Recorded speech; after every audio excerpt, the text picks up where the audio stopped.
Well, soon it will be 2025, and MAGA Trumpism really should be riding high. But I want to tell you why 2025 could be the year that MAGA crumbles. Now, I want to be clear, this isn't another one of these, there's no way Trump can survive this one. This is really not about Trump, it's about Trumpism. They're going to have Trump back in office. They're going to have the Republican Senate. Red states firmly in their grip.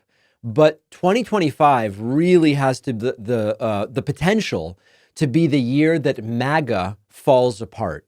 Trump's second term is not shaping up to be the victory lap that his supporters were promised and were hoping for.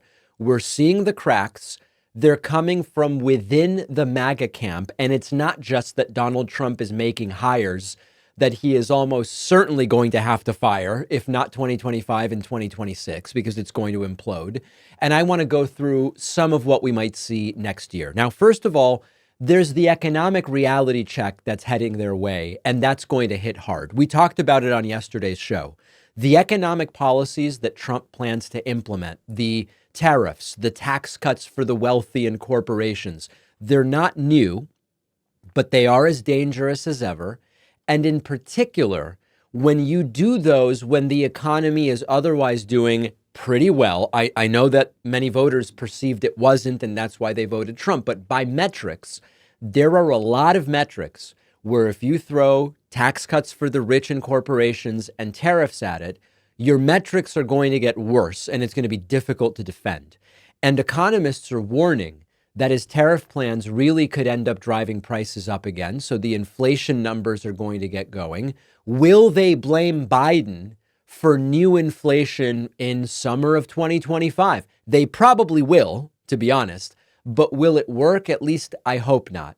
Now, remember last time under Trump, before COVID, an economy that by many metrics was fine, but manufacturing costs went up, small businesses got hit, the American consumer started paying more and more at the store. But the difference this time is that the red state governors are getting nervous. And I alluded to this yesterday. They are not looking forward to defending economic downturns to their own constituents.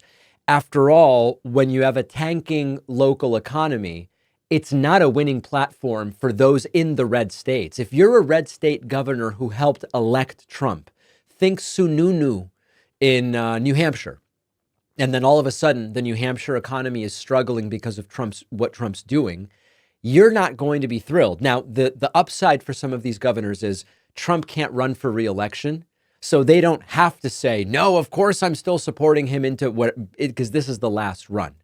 Businesses have already started to adjust for it. Companies are setting up price hikes, anticipating Trump's policies going into effect. And then there's the internal MAGA split that's been bubbling up for a while, which is that Trump might have united the base to win. He did unite the base to win. But within his coalition, there are some pretty significant differences. We're talking about factions that are not on the same page at all when it comes to policy. And this is going to come into stark relief next year. It's very easy when you're out and it's 2023 and Joe Biden's president to just join hands and sing Kumbaya with people that really disagree with you on policy. But when you're governing, that's actually going to become an issue. You've got the ultra-right crowd who just wants to go hardcore on immigration and on law enforcement. You've got the libertarian side, the MAGA supporters who just don't want any more government control over their lives and businesses. And these groups are already clashing. They've just been looking the other way when the real enemy was Joe Biden. And Trump's administration is going to end up caught in the middle in what will probably be spectacularly backfiring fashion. Trump also is going to have to contend with the reality that his authoritarian streak is not really sitting that well with everybody. It's true that you go to a MAGA rally and you ask them, oh, what about Trump being dictator for a day? And they go, that's fine. We need a dictator for a day. The hardcore supporters cheer it. They love it. They want the authoritarianism. They want the dictatorship. But there is a growing unease in large swaths of Trump's support base. And Trump's pledge to do the Project 2025 thing of appointing loyalists to the DOJ and other agencies is already causing a stir.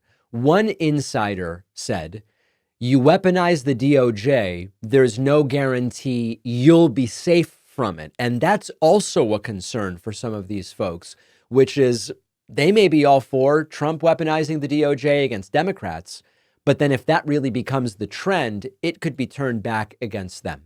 So what does this all mean at the end of the day? Well, the very thing that MAGA supporters thought would solidify their movement, which is having a bunch of people in it with very different views when it actually gets down to policy, that could end up tearing the movement apart. The economic fallout, the internal divisions, the unchecked power that could end up in power grabs gone wrong in 2025. And so instead of Make America Great Again, you could have MAGA breaking from the inside out. Now, from the perspective of the left and of Democrats, what should be the priority? Well, I'm gonna outline that later this week.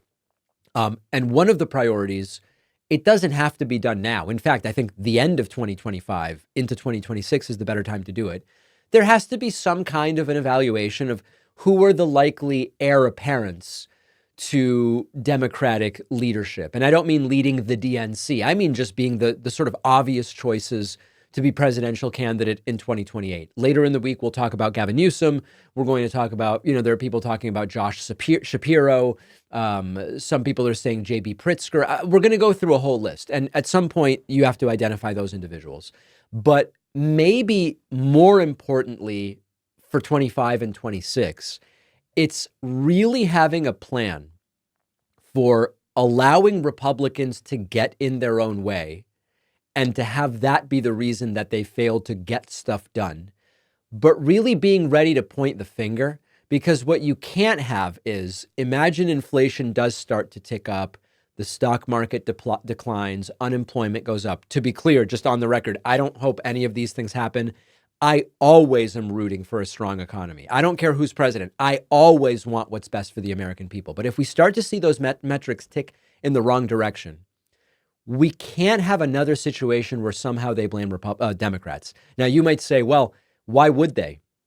If Trump has the White House and Republicans have the Senate, and if they have the House, where they're still counting votes, obviously Democrats aren't getting blamed, right? And you would be very wrong. Republicans regularly in that scenario say, well, we don't have a supermajority in the Senate, and we do need to build consensus, and Democrats have obstructed everything. They will still try to blame Democrats if they're unable to get anything done. Democrats need to really be sure that they know how they're going to counteract that. So we'll talk about that a little bit later on, but 2025 could be the year that MAGA starts to crumble. Trump will be fine. He'll be president. He'll do his thing. But the movement is what will hopefully suffer. One of our sponsors is Zippix nicotine toothpicks. Don't you think it's time you stopped putting smoke and vape oils in your lungs? Zippix toothpicks are a convenient way to curb the nicotine cravings. Zippix toothpicks are super discreet. You can use them anytime, anywhere smoking and vaping aren't allowed, including flights, sporting events, in restaurants. They're available in 6 different flavors with options of 2 and 3 milligrams of nicotine. If you're not a nicotine user, Zippix also offers caffeine and B12 infused toothpicks. Zippix has already helped tens of thousands of customers ditch the cigarettes, ditch the vapes. They might be able to help you too. If you're a smoker or a vapor, give Zippix toothpicks a try. Your lungs will thank you. Go to zippixtoothpicks.com today. Save 10% with the code PACMAN10 at checkout. Just remember, you must be 21 or older to order. The link is down below.